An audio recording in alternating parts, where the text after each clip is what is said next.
Assalamualaikum warahmatullahi wabarakatuh. Apa kabar teman-teman semua, pendamping desa, perangkat desa, dan juga pemerintah desa. Pada video kali ini saya akan mencoba mengulas tentang ketahanan pangan yang di dalam Perpres 104 sudah ditegaskan bahwa untuk dana desa ketahanan pangan itu minimal 20%. Kemudian sudah diatur lagi dalam PMK ya, PMK 190. Nah, hari ini saya bersama dengan Pak Arfan. Oke.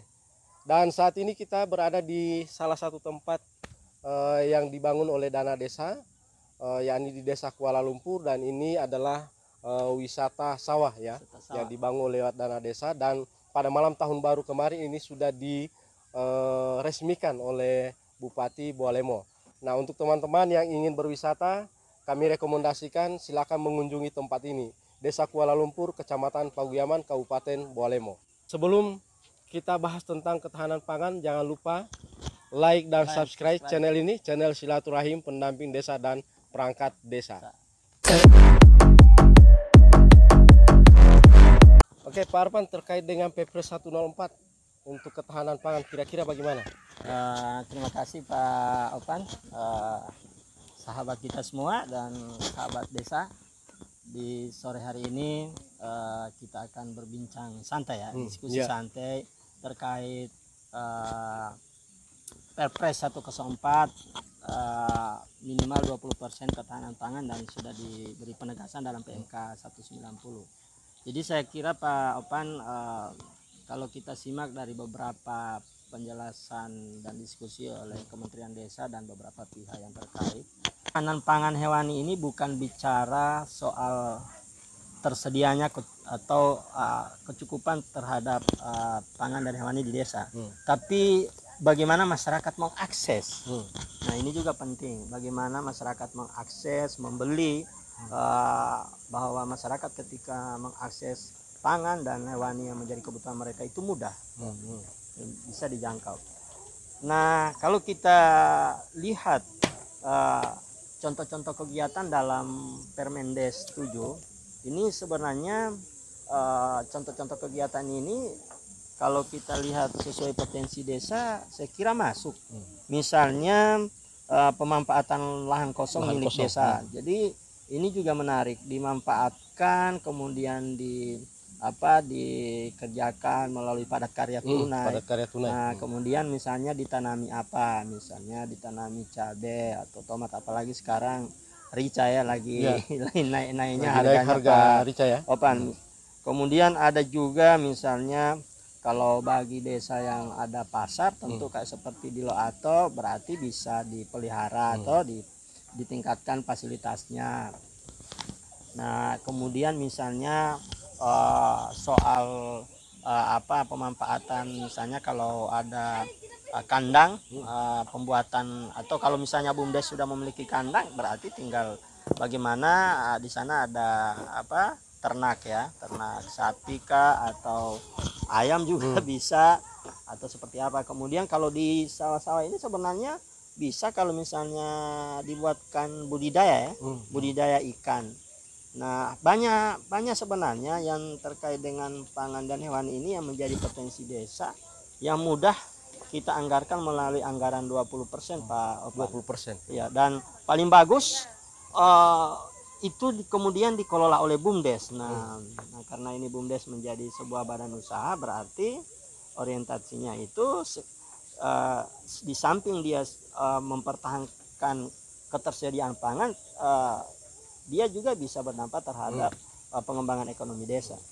Jadi intinya diharapkan dengan pengaturan ini, desa ini cukup ya, ada ketersediaan, ketersediaan ketika misalnya ada kebutuhan terkait dengan pangan ya, pangan desa. Jangan sampai ada desa memproduksi kemudian itu hanya lebih banyak dijual ke luar desanya ya. Jadi diutamakan untuk dimanfaatkan oleh bagaimana masyarakat. dengan desa-desa yang punya potensi perikanan ya, kelautan, tentu kan ada misalnya kayak di Mananggo itu kan ada desa yang punya karamba BUMDes ya. Nah, ini kan tinggal dikembangkan, misalnya penambahan bibit, ya kan. Kemudian bagaimana pemeliharaan itu bisa. Yang jelas harapan pemerintah dalam situasi yang belum menentu ini, apalagi isu varian COVID yang baru ini, Yang Pak baru ya. Opan ya. Jadi ini memang kalau saya kutip dari pernyataan kementerian ya, pemerintah sedang menghibahkan dana desa untuk BLT dengan BLT ya, 40% ya, dengan untuk pemberdayaan. Jadi ini juga kesempatan. Apalagi misalnya ketika ketahanan pangan ini disiapkan, bisa dimanfaatkan melalui dana BLT tadi, bantuan, berarti uang tetap berputar di desa Pak Opan. Jadi yang menerima BLT silakan belanja untuk ketahanan pangan untuk yang sudah tersedia di desa. Nah, banyak kegiatan bisa desa berinovasi ya. Jadi silakan saja desa berinovasi selama itu keterkaitan dengan pangan dan hewan. Oke, Pak Arfan, kemarin ada beberapa pertanyaan dari kepala desa. Kalau misalnya pekerjaan jalan menuju lokasi pertanian atau saluran yang untuk kebutuhan irigasi pertanian, bisa enggak? Apakah itu mendukung kegiatan kalau pangan atau dari diskusi forum forum pendamping kemarin yang saya dengar dan saya ikuti Pak Opan, jadi ketahanan pangan bukan hanya bicara ketersediaan, tapi akses tadi yang saya bilang kan. Jadi akses, bagaimana ketika misalnya jalan usaha tani yang dibuat itu mempermudah ketersediaan hasil produksi. Bisa jadi mudah, intinya adalah bagaimana desa itu berproduksi difasilitasi aksesnya. Oke, begitu juga dengan saluran ya. Ya, kalau saluran di yang pertanian penting jelas jangan kaitologi ya. ini yang selalu kaitologi. Model-model kaitologi ini yang selalu menjadi persoalan. Sampai pekerjaan jalan usaha tani tapi malah menuju ke pemukiman ya. Yang terpenting bagi kita Pak Opan, di situ terjadi sebuah pemberdayaan dan berdampak terhadap ekonomi, apalagi BUMDes ini menjadi harapan kita semua. Jadi ketika akses dibuat difasilitasi oleh dana desa, jangan sampai justru pihak-pihak kapitalis yang memanfaatkan itu, malah bukan justru desa. Ini yang harus kita yang harus menjadi perhatian bagi desa. Oke, jadi pada intinya maksud daripada pemerintah pusat mengatur harus ada ketahanan pangan agar supaya memang betul-betul di desa tersedia ya. Jadi masyarakat ketika butuh sesuatu, apalagi ini soal kebutuhan pokok, dia tidak lagi lari keluar dari desa, tapi sudah ada desa yang di dalam desa sudah tersedia. Oke, jadi teman-teman semua, saya kira terkait dengan ketahanan pangan ini kita sudah pahami semua, dan mungkin setelah ini kita harus berbenah diri dan harus cepat-cepat ini teman-teman pendamping desa harus membantu desa untuk memfasilitasi dan segera menetapkan APBDes ya.